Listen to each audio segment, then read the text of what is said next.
Have you ever been in an argument with someone who also was sure they were right? And even though you were really sure you were right, they were also sure they were right. And the more the conversation ensues, the more you dig into your position, and you walk away, neither one of you convinced, each believing more firmly.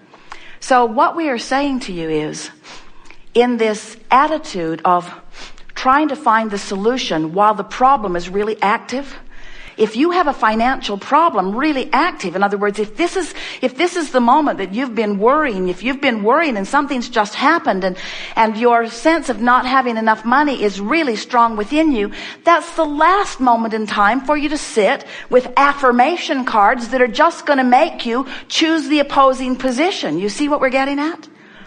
But if you find yourself in your vortex, and we'll talk about that. You're in your vortex every day, several times, and you don't even know that you are. You know that moment when your heart just sings just for a moment before you catch yourself and remember how bad things are? If you will be aware to the fact that you're in the vortex, and you will do all of your affirming from inside the vortex, because when you're in the vortex, when you've awakened, you've had a good night's sleep, you're feeling good, the sun is shining, it's a beautiful day, everything is well in your world, and you then take the time to sit and affirm. These words sound sweet, these words feel good, but more important, these words help you practice the vibration that will allow the abundance that you want.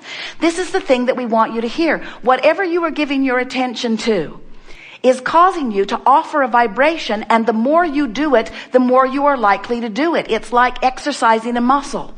So if you're doing all of your trying to make things better from outside the vortex, you're just getting more and more dug in to what isn't working. Where if you wait until you're in the vortex, you wait until your heart is singing, and that's when you affirm, that's when you ponder, that's when you script, that's when you imagine, that's when you think on purpose, milk it a little more, milk it a little more, milk it a little more. Try to preserve the vibration of being in the vortex, that lighthearted, good feeling, loving feeling of being in the vortex. Sometimes Jerry and Esther will get into such a wonderful mode for whatever reason, and they'll just milk it. Anyone who was watching them from outside the vortex would throw up. They just wouldn't be able to take it. They wouldn't be able to stand this deliberate, intentional staying in this vibration of well-being. But we want you to know that that is the secret to deliberate creation. To do your creating from inside the vortex. To be aware first that you are a vibrational being. Next, that you have two vibrational vantage points. Next, that your emotions, the way you feel, let you know whether you're in the vortex or not, whether you're moving toward it or moving away from it. And then finally, doing all of your deliberate intending, all of your contemplating. If we were standing in your physical shoes, we would counsel our children 100% of the time from inside the vortex. We would make 100% of our airline reservations or our breakfast reservations from inside the vortex. We would make sure that we are in the vortex before we would set anything into motion at all. Because the things you set into motion when you're not in the vortex will play out in just that way. It's a wonderful thing when you begin to feel consciously and exercise deliberately the power of your alignment with who you are. It is such a wonderful thing to be an in the vortex mentor, an in the vortex parent, an in the vortex grandparent, an in the vortex employer, an in the vortex friend, an in the vortex lover. Oh, an in the vortex lover, an in the vortex lover. There is no love so sweet as an in the vortex lover, you see. You just got to accept that you are vibrational beings. What do you want to talk about? Stuff. We're going to have a really, really, really good day. Before any of this makes sense, we have to help you to understand that you are a vibration, and our knowing it does not necessarily mean that you know it, but we're going to offer a lot to convince you of that here today, because it is so important that you understand that while you see all of this wonderful manifestation around you with your eyes and hear it with your ears and so on, while your physical senses help you to interpret all of that, You have emotions that are the most sophisticated and most important vibrational interpreters, because your emotions let you know your, in your physical body, vibrational relationship or proximity. In other words, you're allowing or disallowing, you're allowing or resisting of who you really are. You were source energy before you came into this body, and even though you're in this body, you are still source energy, mostly.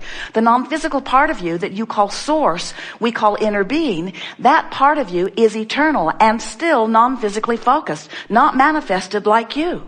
So this non-physical part of you is offering a vibration. And what we want you to know is that vibration is a pure, resistance-free vibration as far as you are concerned. There is contrast in everything, but from your physical point of view, you would not be able to discern the vibrational difference in the frequency of the inner being that is you, or in that which humans want to call God. That frequency is resistant-free. It is pure love. There is not even a particle of hate or annoyance or irritation in that vibration. It's pure love. So when you understand that that's who you really are, and that before your birth, that's all that you were, then when you came forth into this physical body, a part of that consciousness came into the body that you know as you. And at that moment, there became the potential for two vibrational vantage points. The source energy point, which is always pure positive energy, no resistance, and you in your human physical body, which is about whatever you're giving your attention to. If you have been watching CNN and you're all guarded and worried about stuff, and if you've been watching CNN, you are, then you're offering a frequency, and probably a pretty steady, chronic, practiced one that we could even call a belief, because a belief is just a thought you keep thinking. If you've been doing that, if you've been observing your physical environment and you are pushing against unwanted things, then you have a frequency going on in your physical body that does not match the frequency of that of your source, and that means you've introduced, through your conscious awareness, resistance to the mix of vibration between you and you.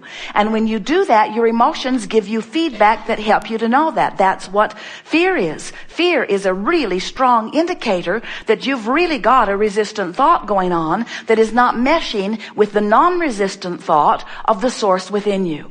When you feel love, you're in alignment, no resistance. When you feel hate, way out of alignment. When you feel sure, you're in alignment. When you feel tentative or unsure, out of alignment. When you're confused, not in alignment. When you're clear-minded, in alignment. In other words, you can tell by the emotion that you are feeling how in sync or not you are in the moment of the emotion.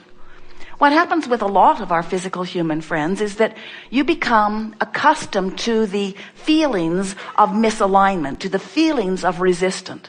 It just becomes normal to be overwhelmed, or normal to feel ornery, or normal to feel unworthy. And so, or even normal to feel fearful or worried about things. So as you allow yourself to practice those thoughts until they feel normal, what happens to you is you begin to ignore this magnificent guidance system that is there for you to help you to tune your frequencies into alignment with who you really are. But it's more important than just tuning up with that which is source. It's tuning up with all that you have become. That's the most important thing that we want to help you to understand here today. We want you to really leave here understanding that you were source energy before you came into this body, and that source energy part of you still exists. And when you bang around sifting through the contrast of your time-space reality, just like you knew you would, just like you planned to do, just like the source within you wants you to do, when you explore all of that variety, knowing what you don't want, which helps you to know what you do want, you are offering these improved requests, these askings for improved experience. When someone's rude to you, you want them to be nicer. When the oil is spewing into the ocean in the Gulf, you want it to return to its natural state of biological balance. In other words, when you know what you don't want, you know what you do want, whether you say it out loud or not. So we want you to understand that all day, every day, you and every consciousness, which includes all the cells in your body, it includes all one cell's organisms, it includes everything that exists in physical form, because everything is consciousness. Every particle of consciousness is having a personal experience where, from its personal perspective, it is exploring and asking for improvement. That's what the evolution of all species is about. So when you know what you don't want, you know what you do want, whether you put words to it or not. And here's the part that we so want you to embrace and understand. When that rocket emanates from you, that asking, the source within you, that non-physical part of you, immediately becomes the vibrational equivalent of that new request. So you just keep asking and evolving, asking and evolving. Now this is the part that most humans don't remember, but it's the part that when you do remember, everything starts clicking quickly into place for you. Because you are constantly expanding this vibrational part of you, that means there is constant emotional feedback letting you know whether you in your physical human form are keeping up with the expansion or not. If you are sick in your physical body and you ask to be well, and you do, you ask it more when you are sick than at any other time, the non-physical part of you becomes more well than ever before, and particularly pointed to the specific asking for the specific recovery from the specific illness that you are specifically living. In other words, when you live something, you ask more specifically for the improvement, and the source within you becomes it. It is delicious to come together with those like you who are willing to ponder and chew into sometimes slow-going new places for the purpose of remembering who you are.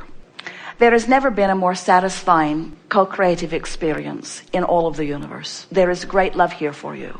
And as always, we remain in the vortex.